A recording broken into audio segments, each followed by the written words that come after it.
Ami Renardo, aujourd'hui on va partir récupérer des territoires lettre après lettre et ce avec le jeu Letter Up. Alors ici on est sur un jeu de composition de mots, de placement et de conquête de territoire. C'est pour 1 à 2 joueurs et avec des parties d'environ 25 minutes. Pour ce qui est de la mise en place, vous allez tout d'abord préparer le plateau.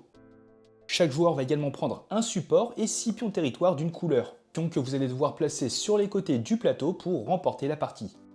Après avoir placé toutes les lettres dans le sac, chacun en récupère 6. Si jamais vous piochez uniquement des voyelles ou des consonnes, vous les défausserez avant d'en piocher 6 nouvelles.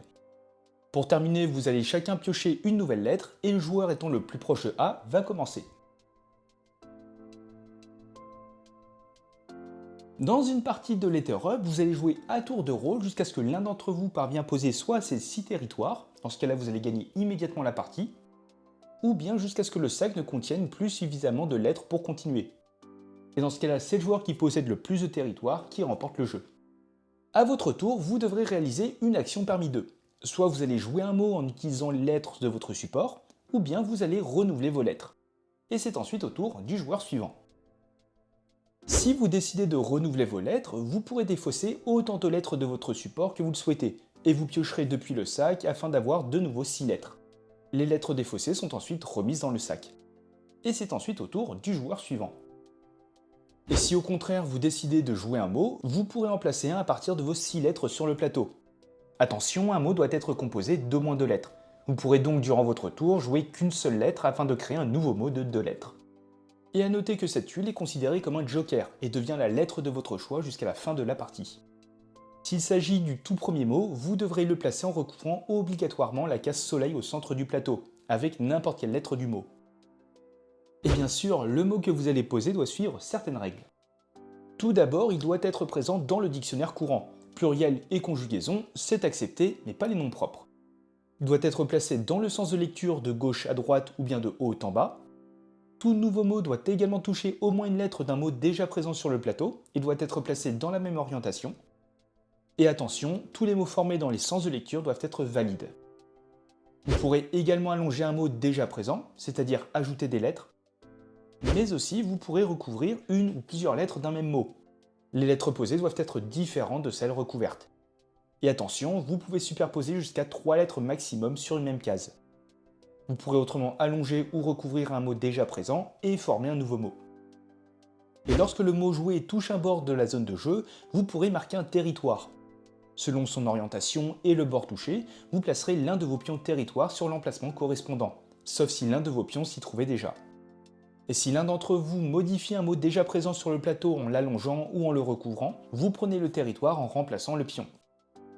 A noter qu'il est tout à fait possible de marquer plusieurs territoires durant un tour. Et si jamais vous placez un mot de 7 lettres qui occupe entièrement une ligne ou une colonne, cela forme une traverse.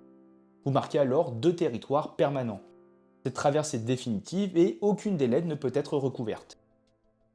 Vous allez ainsi jouer à tour de rôle jusqu'à ce que l'un d'entre vous place ses 6 pions territoire, et dans ce cas-là, il remporte immédiatement la partie. Et dans le cas où le sac ne contient plus suffisamment de lettres pour continuer, c'est le joueur avec le plus de territoire qui gagne. En cas d'égalité, tout le monde remporte la partie. Il faut également savoir que le jeu propose un mode solo. Pour cela, vous allez devoir tenter de marquer des territoires et de recouvrir vos lettres afin de faire pousser des arbres. Vous devrez prendre 8 pions territoire marron, les 5 pions arbres et les 6 tuiles mottes. Vous avez 3 niveaux de difficulté proposés et selon votre choix, vous devrez recouvrir tous les motifs identiques avec les tuiles mottes. Et à votre tour, vous devrez obligatoirement jouer un mot sur le plateau. L'action renouvelée n'est pas disponible dans le mode solo. Et attention, il est interdit de placer une lettre sur une tuile motte. À la fin de votre tour, vous piocherez depuis le sac afin d'avoir toujours 6 lettres.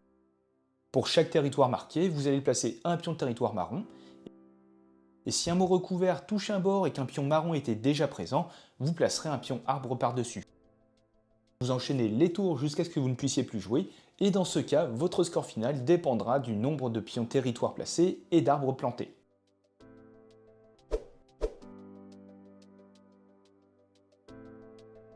Et voilà les amis, désormais vous êtes prêts à créer vos meilleurs mots. Dites-moi ce que vous en pensez dans les commentaires, et si le jeu vous a plu et que vous souhaitez soutenir la chaîne, eh bien n'hésitez pas à utiliser le lien qui est en description. Et sur ce, portez-vous bien, et on se dit à la prochaine. Ciao!